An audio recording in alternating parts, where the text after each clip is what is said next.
दोस्तों, जरा एक पल के लिए सोचिए।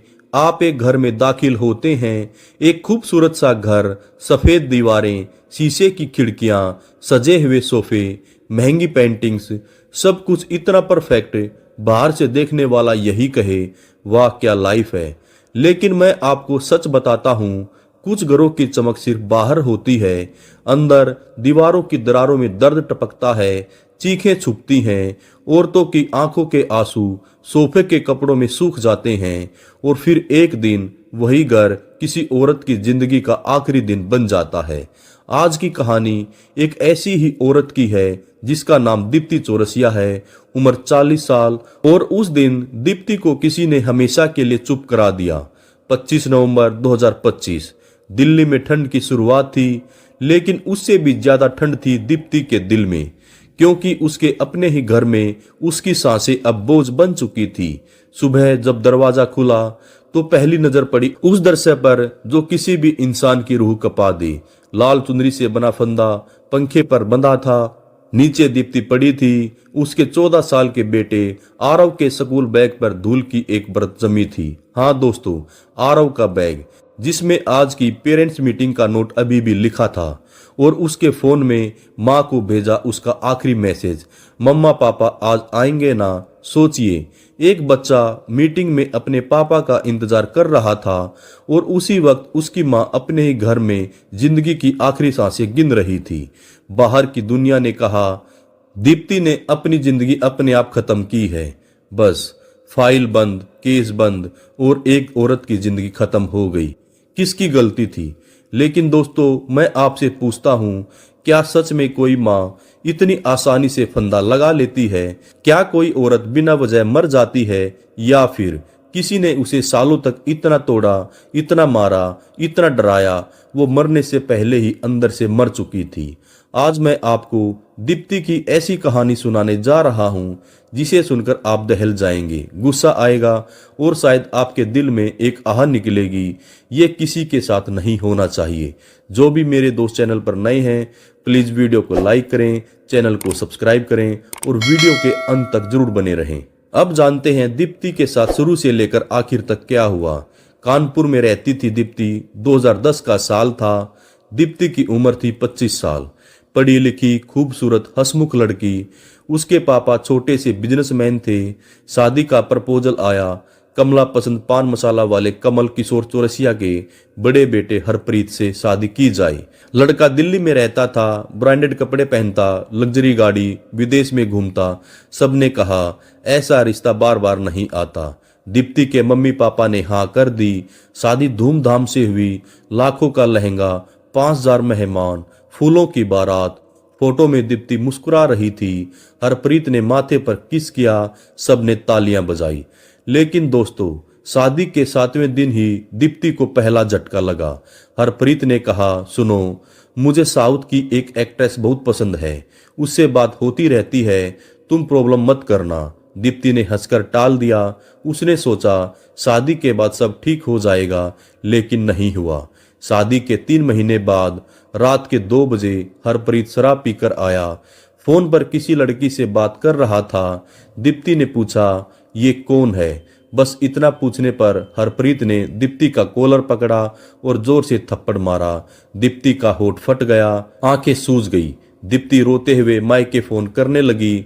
हरप्रीत ने फोन छीना और कहा, अगर किसी को बताया तो तेरे मम्मी पापा को भी देख लूंगा, पैसे वाले हैं हम, कुछ भी करवा सकते हैं। दीप्ति चुप हो गई। उस रात उसने पहली बार सोचा, क्या यही मेरी जिंदगी है? 2011 में दीप्ति प्रेग्नेंट हुई।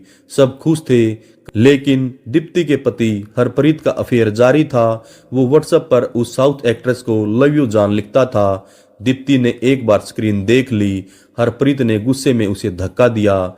दीप्ति सीढ़ियों से गिरते गिरते बची। उस टाइम पर 6 महीने का बच्चा दीप्ति के पेट में था।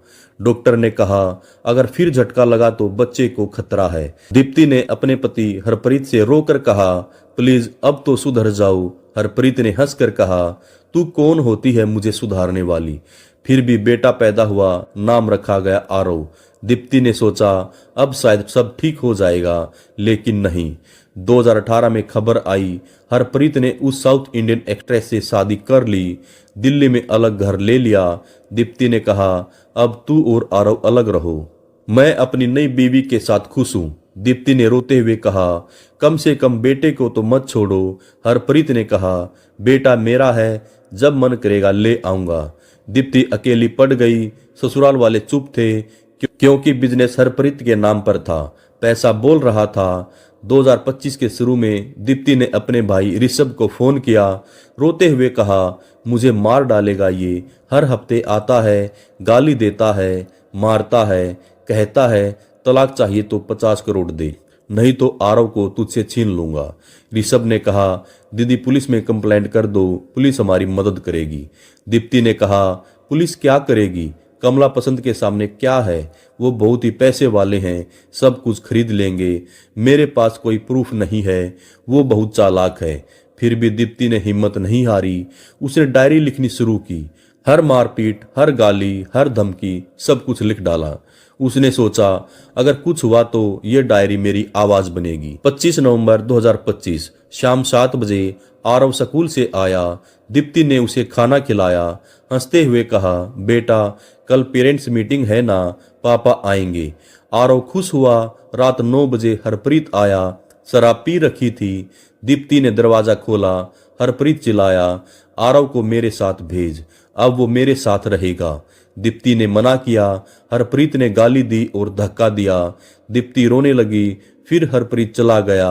रात 11 बजे दीप्ति ने अपने भाई ऋषभ को आखिरी मैसेज किया, मुझे बहुत डर लग रहा है भाई, अगर कुछ हो जाए तो आरव को संभाल लेना।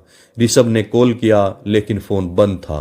रात 1 बजे हरप्रीत फिर आया। कहा जाता है उसने दीप्ति से फिर झगड़ा किया, फिर चला गया। सुबह 6 बजे हरप्रीत ने फोन किया, कोई जवाब नहीं आया। वो घर आया, दरवाजा खोला और देखा दीप्ति पंखे से लटक रही थी, उसकी लाल चुनरी उसके गले में थी। हरप्रीत चिल्लाया, सब नीचे उतारा गया, सफदरजंग अस्पताल ले जाया गया। डॉक्टर ने कहा 4 से 5 घंटे पहले मौत हो चुकी है। पुलिस आती है, शव को पंखे से नीचे उतारा जाता है। एक कागज मिलता है जिसमें लिखा हुआ था, प्यार नहीं, भरोसा नहीं। अगर रिश्ते में प्यार और भरोसा न हो तो जीने का क्या मतलब। मैं थक गई हूँ, आरव को माफ करना मम्मा, तुम्हारे बिना नहीं रह पाऊंगी, लेकिन अब और सहन नहीं कर सकती। और एक डायरी मिली 87 पेज की, हर पन्ने पर दर्द। एक पेज पर लिखा था, आज फिर मारा, कहा तुझे और तेरे बेटे को जिंदा नहीं छोड़ूंगा। पुलिस ने केस दर्ज किया पर अभी तक सिर्फ आत्महत्या लिखा है। परिवार ने 306 और 498 ए की एफआईआर मांगी है। कमला पसंद के वकील कह रहे हैं सब झूठ है। दीप्ति डिप्रेशन में थी, लेकिन दोस्तों डिप्रेशन में कोई औरत फंदा लगाती है तो उसका दर्द सिर्फ उसका नहीं होता, उसके पीछे सालों का टॉर्चर होता है, मारपीट होती है, धमकी होती है। दोस्तों दीप्ति आज हमारे बीच नहीं है, लेकिन उसकी आवाज अभी भी जिंदा है, उसकी डायरी जिंदा है, उसका बेटा आरव जिंदा है। मैं आप सबसे हाथ जोड़कर कहता हूं, अगर आपके घर में कोई औरत चुपचाप रो रही है, अगर कोई बहन, बीवी, बेटी डर रही है, तो उसे आवाज दो, उसे बाहर निकालो, क्योंकि एक दीप्ति चली गई और हजारों दीप्तियां अभी भी फंदे की ओर बढ़ रही हैं। अगर आप मर्द हैं तो औरत को मारने की ताकत नहीं, उससे सम्मान देने की हिम्मत दिखाइए। अगर आप औरत हैं तो चुप मत रहिए, अपनी आवाज उठाइए, क्योंकि आपकी चुप्पी आपको मार देगी। दीप्ति को न्याय मिले, आरव को उसकी मां की सच्चाई पता चले और हम सब मिलकर वादा करें एक भी दीप्ति को अकेला नहीं छोड़ेंगे। अगर ये कहानी आपको अच्छी लगी, अगर आपके दिल में कुछ टूटा है तो अभी चैनल को सब्सक्राइब कर लीजिए, क्योंकि मैं आपके लिए ऐसी सच्ची कहानियां लाता रहूंगा ताकि हम सब मिलकर आवाज उठा सके। दीप्ति जहां भी हो, तुम्हारी आत्मा को शांति मिले और तुम्हारे बेटे को ताकत मिले। नमस्कार, धन्यवाद, जय हिंद, जय भारत।